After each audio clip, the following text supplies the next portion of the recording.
Hello again, HI 102. In this video I'm going to go over some of the topics in Chapter 17, the South and the West Transformed, and the New South that comes about in the aftermath of the Civil War was mainly the mythology. It was created by Henry Grady, who was the powerful editor of the Atlanta Constitution. In a speech that he gave in New York City, he saw the South as becoming a perfect democracy of many, many small farms. Very Jeffersonian on his part, and complemented by the new industries that were developing in the South. And this would be the end of the old aristocracy. Grady was one of the redeemers. And one of the ways that this is going to be created is by starting industries like textiles. You can't quite see that here. And it would be very, very successful. These mill workers were a lot of women and children, which is one reason why they wanted to see the education system not emphasized so much, because in the old textile factories, children were very small and they fit inside these machines very easily. And they could fix things or untangle some of the different weaving that was going on if need be. And by 1900, the South had passed New England as the largest producer of cotton. Tobacco was a historic Southern industry, and James Duke, the scion of Duke University today, put all kinds of money into the tobacco industry, which was largely dying out because the soil had been exhausted. Another reason why farmers can't make any money in the South is because they've grown commodity crops like cotton and tobacco for centuries, and they've ruined the soil. But what was left, he did develop it, and he put a lot of his money into it, and he perfected the mass production of cigarettes, such as an example there, Old Dominion brand. And eventually another industry will develop, which is steel, and Birmingham, Alabama will eventually become known as the Pittsburgh of the South. There are a lot of natural resources in Appalachia, and coal mining in West Virginia, Kentucky, and Tennessee, and other places in Appalachia goes on to this day. Lumber will be very big in Georgia, and that is also another industry that developed. And the redeemers will be the people who really start this pro-industry movement. They are the politicians in the Democratic Party who had supposedly rescued the South from the carpetbaggers and the Republicans of Reconstruction who had implemented black rule. These were lawyers and merchants and railroad executives and the mill owners and entrepreneurs who wanted to see a more diverse economy. And they think that school is not a necessity, claimed the Virginia governor. Louisiana cut back so much on school funding that illiteracy actually increased between 1880 and 1900. Black children in particular. They want those people to work on the cotton plantations as they historically did. We don't need no education to make cotton. And the next question now is, why is the crop lien system that emerged in the South so prevalent, and how did it help shape the region? Basically, the old Confederacy will adopt this type of agriculture. The darker green here, over half of all the farmers engaged in that type of farming, where you pledge part of the crop to the person you're either renting the land from or working the land from, or where you're actually staying, or tenant farming. You're staying there and you're working the land, and you're promising part of what you raise to that person for letting you do that. In the lighter green areas of the Mid-South, not so much, 40 to 55%. And any of these half-moon figures, they're not really increasing very much, but you can see how much it increased in these years, in that generation from 1880 to 1900. Over 10% increase.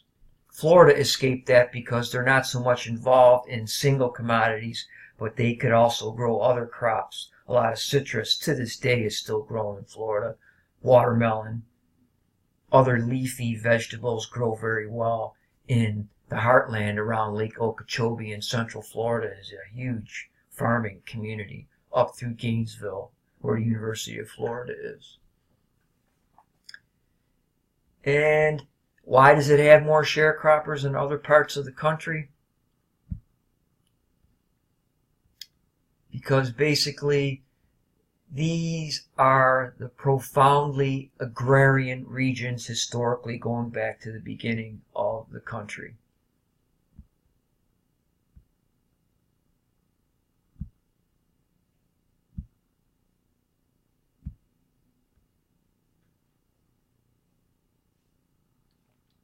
And farming had traditionally been done in these areas. And it's difficult for them to make profits because they overproduced.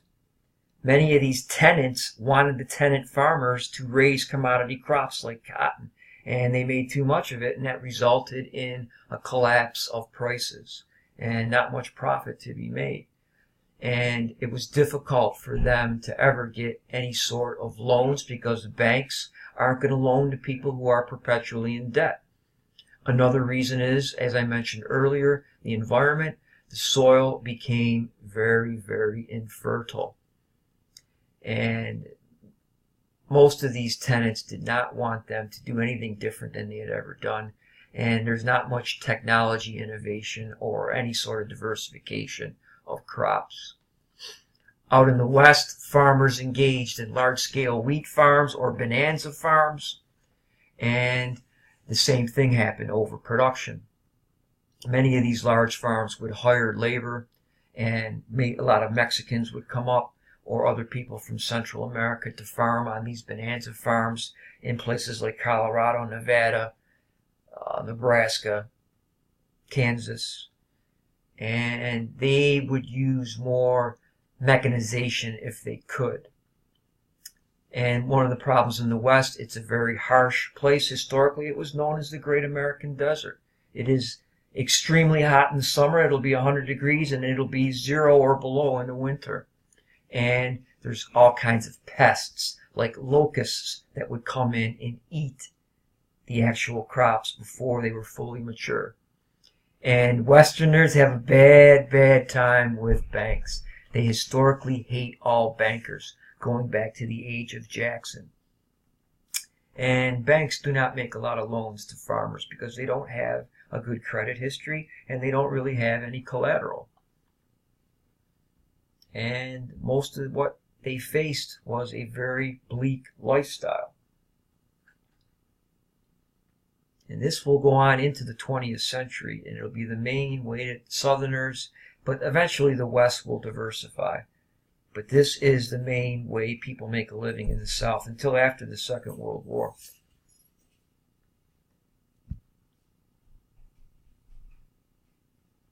This leads into question 3, why white Southerners took away African Americans' rights to vote and adopted Jim Crow segregation laws.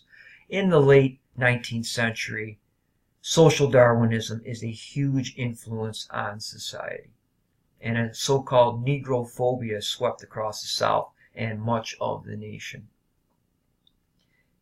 An Alabama newspaper editor said that our blood boils when an educated Negro asserts himself politically. And in the 1890s, because of the idea of the Anglo-Saxon race being superior, other ideas of social Darwinism permeated many elites and their thinking. They believe that they have to keep the black man down.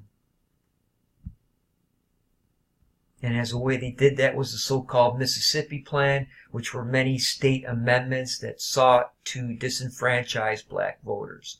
How specifically? They would do that with a residency requirement, which is difficult for many tenant farmers and sharecroppers to establish because they're moving around a lot in search of a better opportunity or better conditions in which to work.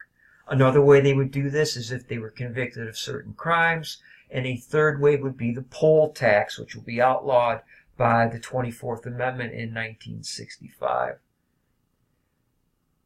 Finally, the literacy test was used, or the grandfather clause, to disenfranchise black voters.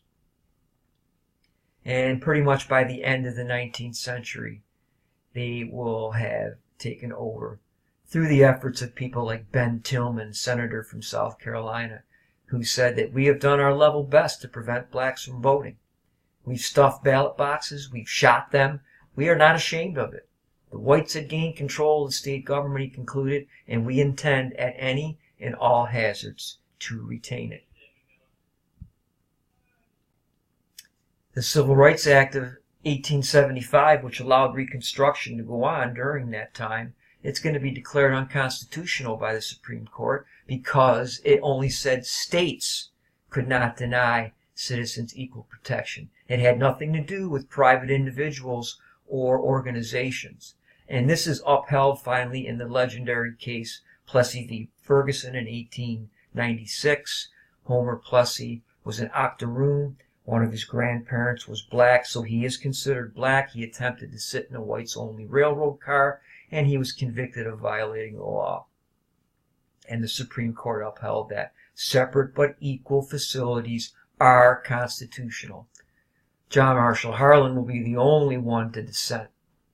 He said that the Constitution is colorblind and should not tolerate classes amongst citizens, which is what the segregated society created. Separate but equal created once again a near aristocratic society, and that's not what the Constitution was established for.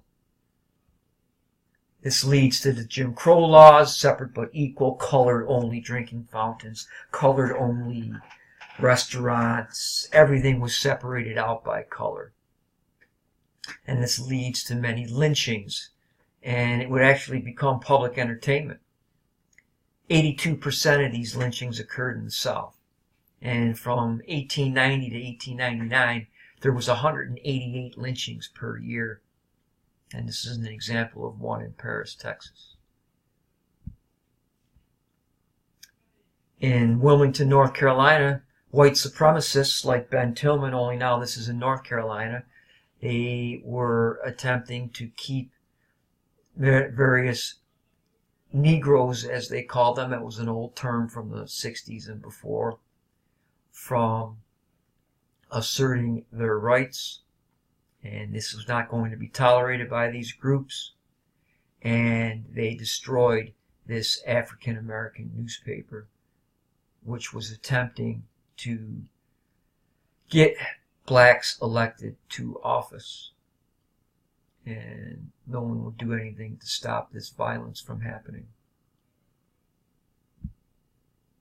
The black response. There are two main articulations. Booker T. Washington was born a slave, and he believed in accommodation. He believed it was the first duty of blacks to trying to get along and to develop an economic base, to develop a wealth base by learning trades in various occupations. Vocational training and Tuskegee Institute will be founded for that reason, because he felt that the South is so racially prejudiced and it is so controlled by whites that there's no way that they're going to have to get along, because they're going to have to wait until this race hatred goes along. And he felt that it was going to take generations, and it did. And he is opposed by the first African-American graduate from Harvard, W.E.B. Du Bois. He was educated also at Fisk, where he experienced racial prejudice, and he is the first doctoral PhD graduate from Harvard, as I mentioned. He believes that Washington's speech at Atlanta in 1895 was the Atlanta Compromise, the surrendering of leadership to cowards. He viewed Washington as being a coward for not standing up to whites. He believed that there should be ceaseless and unending agitation at ensuring the right to vote and winning civil equality. And Washington thinks this is folly. He did a lot, Washington, to finance efforts to oppose Jim Crow, but he didn't use the brass band approach of Du Bois. Washington passes away in 1915, and Du Bois and others helped lead the way into the civil rights century in the seeking of true equality. Who were the migrants to the West? Basically, Canadians, Northern Europeans, Chinese to California, Mexicans, South Americans, and other Anglo-Americans would be the main ones that migrated. Indian Wars.